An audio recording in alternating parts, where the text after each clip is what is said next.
Hi, good evening everyone. ಹೇಗಿದ್ದೀರಾ ನೀವೆಲ್ಲರೂ? ನಾನಿವತ್ತು ಸುಬ್ರಹ್ಮಣ್ಯ ಸ್ವಾಮಿ ದೇವಸ್ಥಾನಕ್ಕೆ ಬಂದಿದ್ದೇನೆ.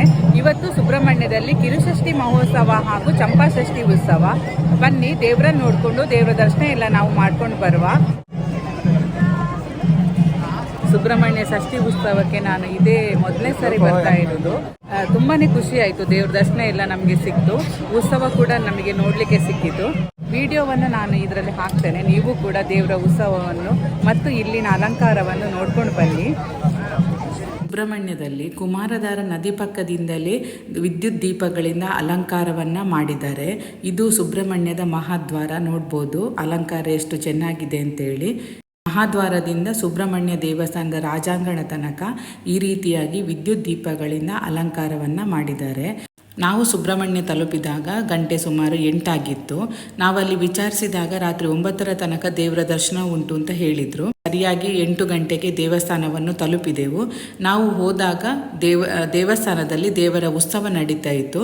ಆದರೆ ನಾವು ಮೊದಲು ಸುಬ್ರಹ್ಮಣ್ಯ ದೇವರ ದರ್ಶನವನ್ನು ಪಡೆದು ನಂತರ ದೇವರ ಬಂಡಿ ಉತ್ಸವ ಹಾಗೂ ಪಲ್ಲಕ್ಕಿ ಉತ್ಸವವನ್ನು ನೋಡಿಕೊಂಡು ಎಲ್ಲ ಆಗುವಾಗ ರಾತ್ರಿ 9:30 ಆಯಿತು. ನಂತರ ನಾವು ಅಲ್ಲಿಂದ ಊಟದ ಹಾಲ್ ಕಡೆ ಬಂದೆವು. ಜನಸಂದಣಿ ಜಾಸ್ತಿ ಇದ್ದ ಕಾರಣ ಅನ್ನಪ್ರಸಾದ ಸೇವೆಯ ವ್ಯವಸ್ಥೆಯನ್ನು ಇನ್ನೊಂದು ಕಡೆ ಮಾಡಿದರು. ಆದರೆ ನಾವು ದೇವಸ್ಥಾನದ ಅನ್ನಛತ್ರದಲ್ಲಿ ಅನ್ನಪ್ರಸಾದವನ್ನು ಸ್ವೀಕಾರ ಮಾಡಿ ಸುಮಾರು 10:30 ಗಂಟೆಗೆ ನಾವು ಸುಬ್ರಹ್ಮಣ್ಯದಿಂದ ಮನೆಗೆ ಹೊರಟೆವು. ಸುಬ್ರಹ್ಮಣ್ಯ ಷಷ್ಠಿ ಉತ್ಸವದ ಸಂದರ್ಭದಲ್ಲಿ ಸುಬ್ರಹ್ಮಣ್ಯ ದೇವಸ್ಥಾನ ಹಾಗೂ ರಾಜಾಂಗಣದಲ್ಲಿ ಮಾಡಿದಂತಹ ವಿದ್ಯುತ್ ಅಲಂಕಾರ ಹಾಗೂ ದೇವರ ಉತ್ಸವವನ್ನು ನೀವು ಕೂಡ ನೋಡ್ಕೊಂಡು ಬನ್ನಿ. ನೋಡ್ಬೋದು, ಇಲ್ಲಿ ಕೊಡೆ ಇಟ್ಟಿದ್ದಾರಲ್ಲ, ಇದು ಮೊನ್ನೆ ಧರ್ಮಸ್ಥಳದಲ್ಲಿ ಲಕ್ಷದೀಪೋತ್ಸವದಲ್ಲಿ ಸಮೇತ ಈ ರೀತಿ ಕೊಡೆಗಳನ್ನು ಇಟ್ಟಿದ್ದು. ಇದನ್ನು ನಾವು ಒಮ್ಮೆಲೆ ನೋಡುವಾಗ ಅಣಬೆಯ ರೀತಿ ಕಾಣುತ್ತೆ. ತುಂಬ ಚೆನ್ನಾಗಿ ಲೈಟಿಂಗ್ಸ್ ಡೆಕೋರೇಷನ್ ಎಲ್ಲ ಮಾಡಿದ್ದಾರೆ ಸುಬ್ರಹ್ಮಣ್ಯದಲ್ಲಿ. ಜನ ಕೂಡ ಹಾಗೆ ತುಂಬಾ ಜನ ಇದ್ದರು.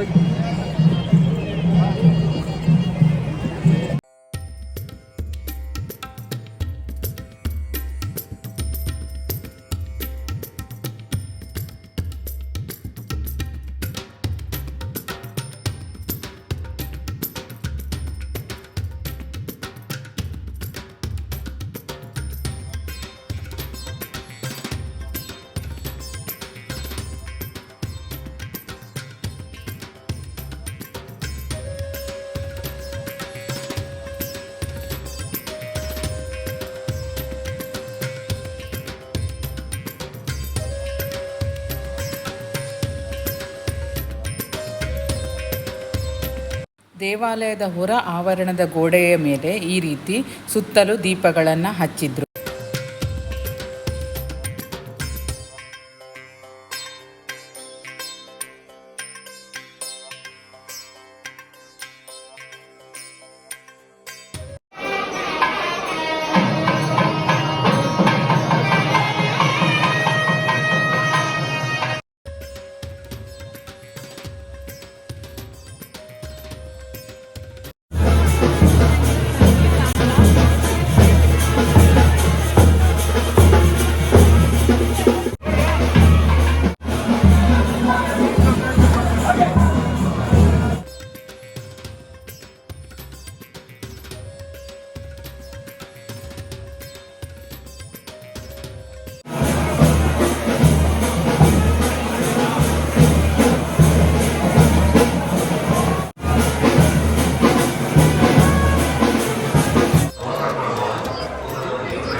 ಇವತ್ತು ನಾನು ಮಾಡಿದ ಸುಬ್ರಹ್ಮಣ್ಯದ ಈ ವಿಡಿಯೋ ನಿಮಗೆ ಇಷ್ಟ ಆದರೆ ವಿಡಿಯೋನ ಪ್ಲೀಸ್ ಒಂದು ಲೈಕ್ ಮಾಡಿ, ನನ್ನ ಚಾನಲನ್ನು ಸಬ್ಸ್ಕ್ರೈಬ್ ಮಾಡಿ ಸಪೋರ್ಟ್ ಮಾಡಿ.